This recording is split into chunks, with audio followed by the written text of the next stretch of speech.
You're not alone. You've never been alone. Even in your lowest, darkest, most uncertain moment, there was someone standing next to you, quietly whispering, "I'm still here." But here's the deeper question. Do you recognize him? Have you ever thought truly and deeply about what it means to not just have the Holy Spirit, but to become his friend? Because many people claim the Holy Spirit. They quote him, they preach about him, they reference him when they're excited or afraid. But few, very few, truly walk with him. Fewer still know his heartbeat. And fewer than that, they've become his friend. And that's where your transformation begins. You'll never become a true friend of the Holy Spirit until you stop seeing him as a feeling and start embracing him as a person. That's where everything changes, because as long as you reduce him to a force, an energy, or just a spiritual experience, you'll never build intimacy with him. You might access his gifts, yes. You might even sense his presence. But you'll never know him. And if you don't know him, how can you walk with him? The Holy Spirit is not a breeze you feel in worship or a chill during a sermon. He's not confined to a moment of goosebumps when the choir sings your favorite part. No, he is God. He is the very Spirit of the living God, and he has a personality. He speaks, he feels, he grieves, he leads, he loves, he corrects, he comforts. He is the third person of the Trinity, not a passive observer. He is Emmanuel, God with you, not just beside you, but within you, and he wants to be your closest friend. Let that sink in. God himself, through his Spirit, desires a relationship so deep, so personal, and so transformative that it redefines how you live your life. That's not religion. That's not routine. That's friendship. But friendship starts with recognition. How can you be close to someone you keep misidentifying? If you only run to the Holy Spirit when you want a miracle, then he's not your friend. He's your emergency contact. If you only remember him in emotional moments, then he's not your counselor. He's your stimulant. If you only acknowledge him when you're desperate, he's not your companion, he's your last resort. But the Holy Spirit isn't meant to be your backup plan. He is meant to be your daily companion. He wants to sit with you in silence, laugh with you in joy, counsel you in decisions, guide you in uncertainty, strengthen you in weakness, and comfort you in heartbreak.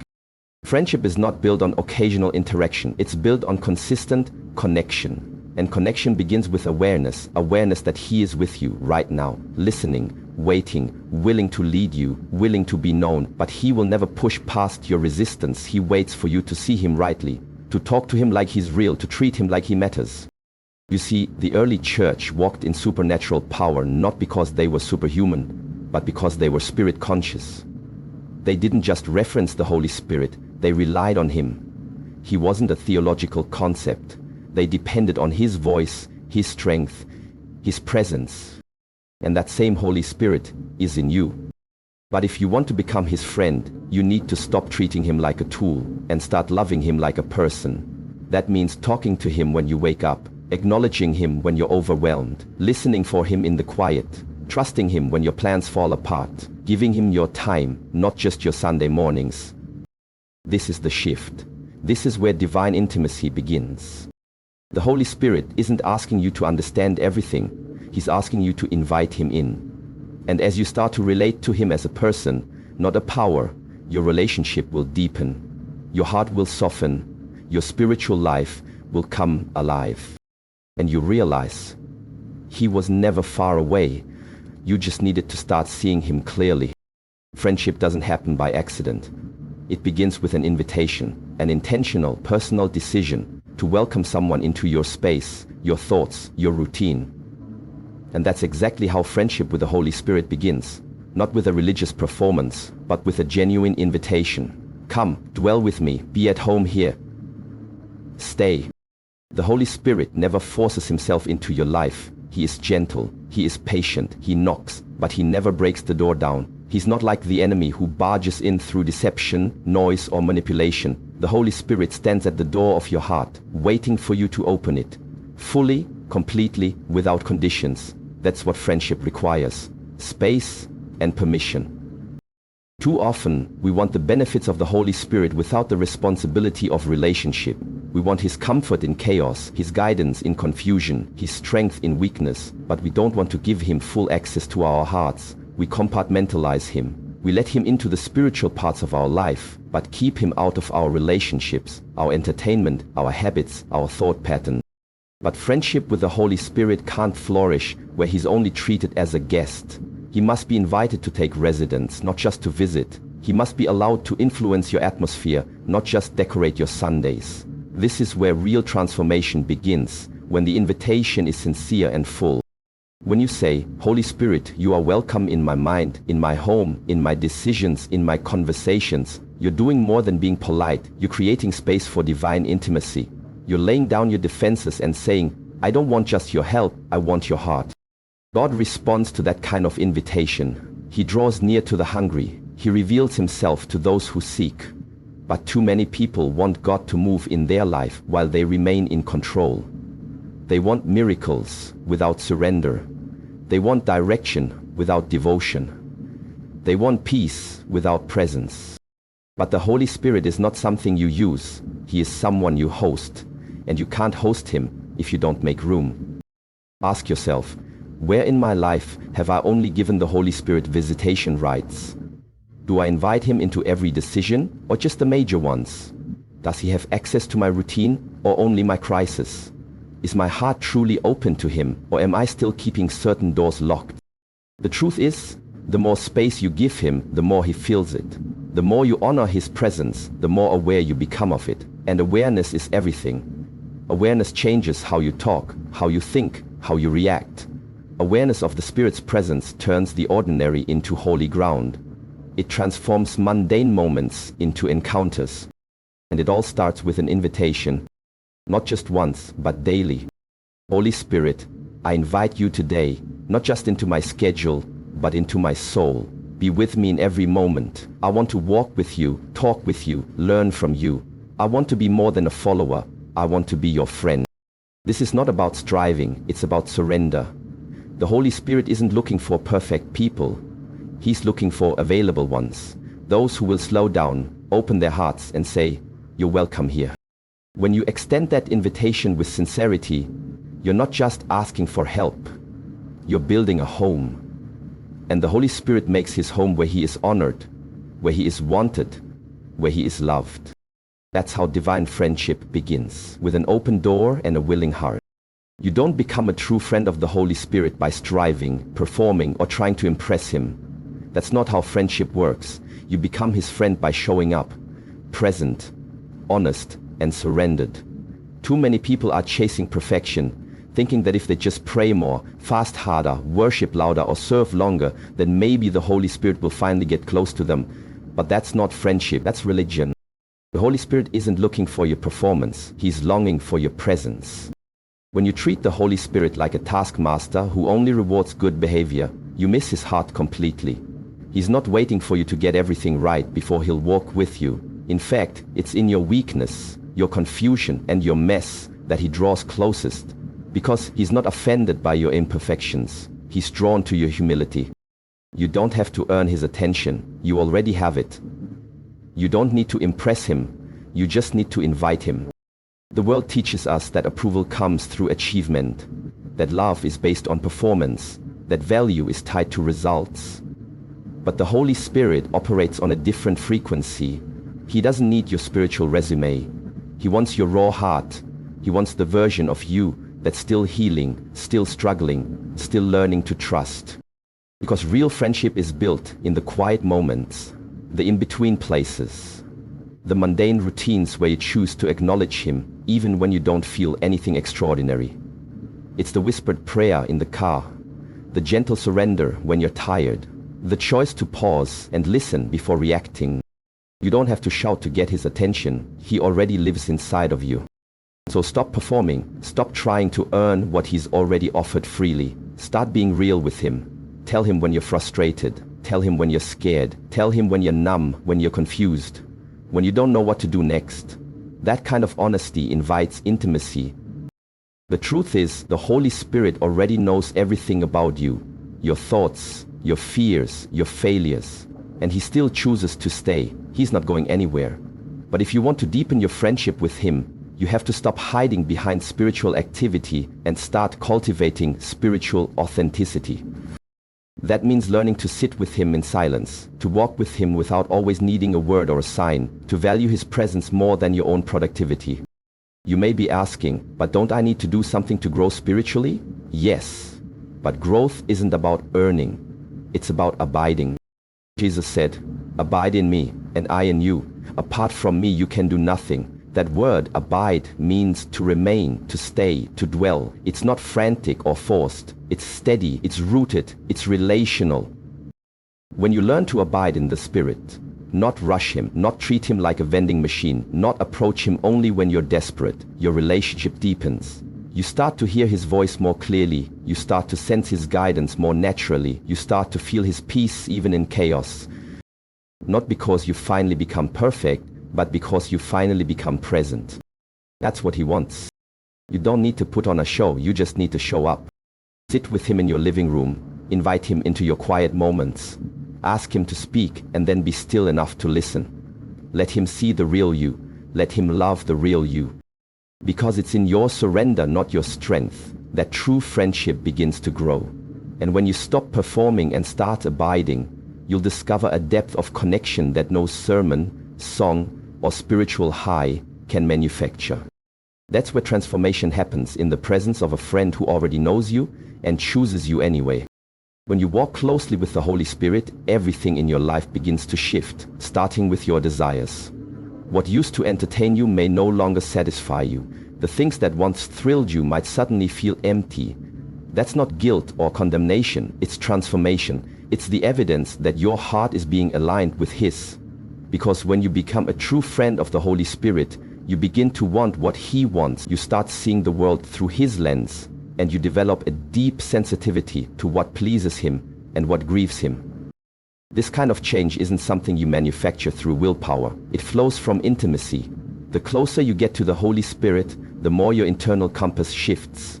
You're no longer guided by trends, emotions, or fleshly impulses. You start filtering your choices through a new question. Will this build my relationship with the Spirit or break it? And that question begins to govern everything. You begin to examine the conversations you engage in, the shows you watch, the environments you step into, not out of fear or legalism, but out of love and loyalty. You're no longer trying to see how much you can get away with. You're trying to preserve the nearness of His presence. Because when you value someone deeply, you don't want to hurt them. And when you truly become a friend of the Holy Spirit, you begin to notice the subtle ways certain things pull you away from Him. Maybe it's a toxic relationship that always stirs up your flesh. Maybe it's a habitual sin that keeps numbing your spirit. Maybe it's a distraction disguised as entertainment.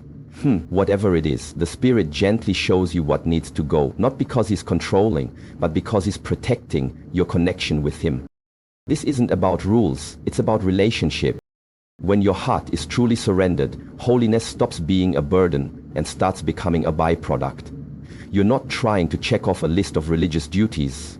You're learning to live in sync with the Spirit, and in that process, your appetite changes. You develop a hunger for purity, not because someone told you to, but because it makes your heart feel clear, open, and in tune with Him. You crave peace over chaos, wisdom over impulse, depth over noise. You start turning off what used to entertain you because it now irritates your spirit. You walk away from gossip, not because you're trying to be self-righteous, but because it poisons the atmosphere of intimacy you're trying to protect. This is the fruit of friendship. And it's not always dramatic. Sometimes it's subtle. The way you respond when someone offends you, the way you handle disappointment, the thoughts you entertain when no one else is around. These are the areas the Holy Spirit starts transforming, not through force, but through friendship. He whispers, let that go. He nudges, not this time. He reminds, you're better than that. And as you listen, you grow. As you obey, you become more like Him. That's what walking with the Spirit looks like. It's not just about being used by God. It's about becoming like Him. It's not about chasing spiritual highs. It's about living with a spiritual heart. And the longer you walk with Him, the more you'll find yourself desiring the things of heaven. Not because you have to, but because you want to. Because you've tasted something better. Because your heart has found a deeper joy. Because pleasing Him has become more satisfying than pleasing yourself.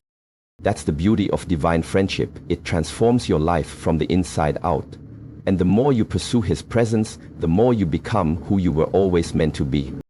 You never truly know the strength of a friendship until it's tested. Anyone can call you their friend when everything's going well, when the blessings are flowing, the prayers are being answered, and the road feels smooth. But real friendship is proven in the tension, and the same is true with the Holy Spirit. If you want to be a true friend of the Spirit, you must be prepared to stay close in seasons that don't make sense. There will be times when the Holy Spirit leads you into unfamiliar territory. Times when He calls you to wait while everyone else is moving. Times when He says no to something your heart was set on.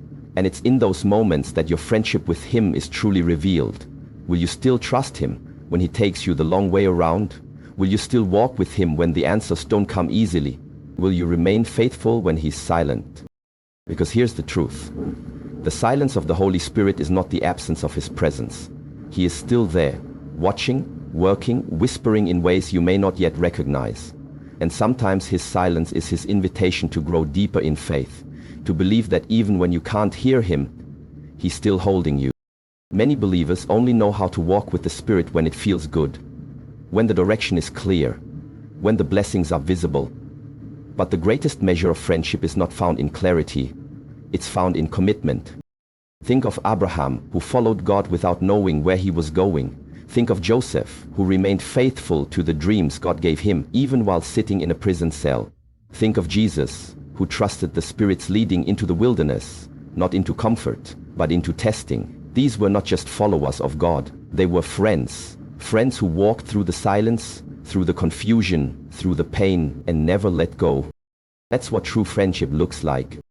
So many people quit too soon. They interpret delay as denial. They take silence as abandonment. They walk away because it's hard, not realizing that the very difficulty they are facing is the furnace where deep friendship is forged.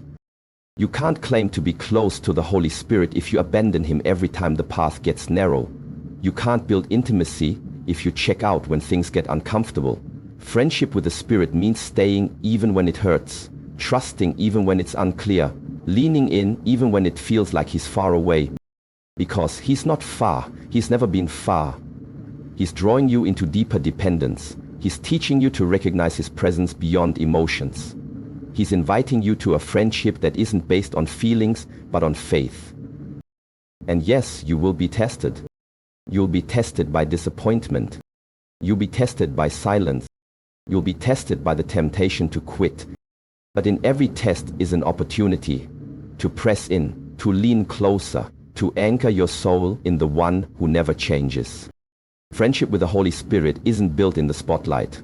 It's built in the shadows, in the quiet hours of waiting, in the wrestling of unanswered prayers, in the moments where all you have is trust. And when you choose to stay in those moments, your friendship with Him matures. It becomes solid, unshakable, eternal. Because real friends don't walk away when it's hard.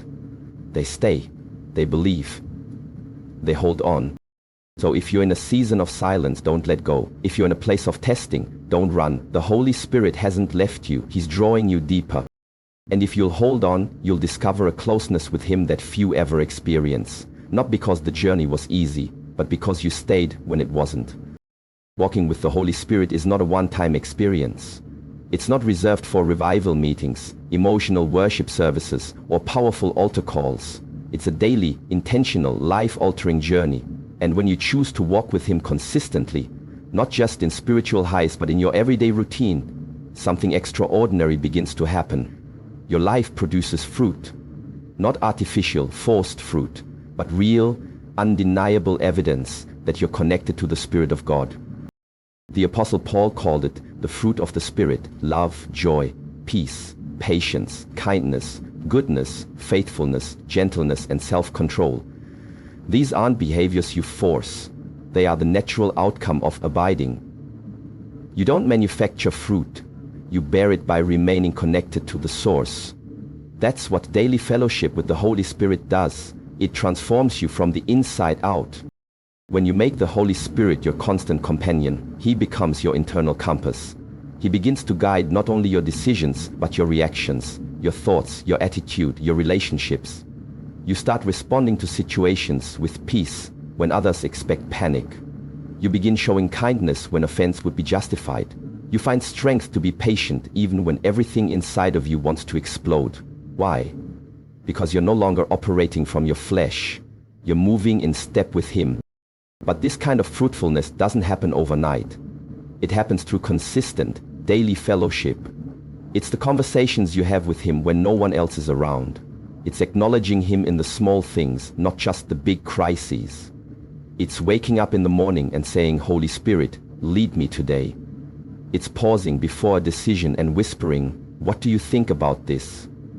It's bringing Him into your day again and again until He becomes your first thought, not your last resort. The more you walk with the Holy Spirit, the more your identity is shaped not by the world, not by your past, not even by your own fears, but by Him. He starts to rewrite the narrative you believe about yourself. Where there was once shame, He brings confidence. Where there was once fear, He births courage. Where there was once confusion, He speaks clarity. You no longer define yourself by your failures, you define yourself by His presence. And here's the powerful truth. When you live like that, everything around you begins to shift. Your relationships become healthier. Your conversations become wiser. Your decisions carry more discernment.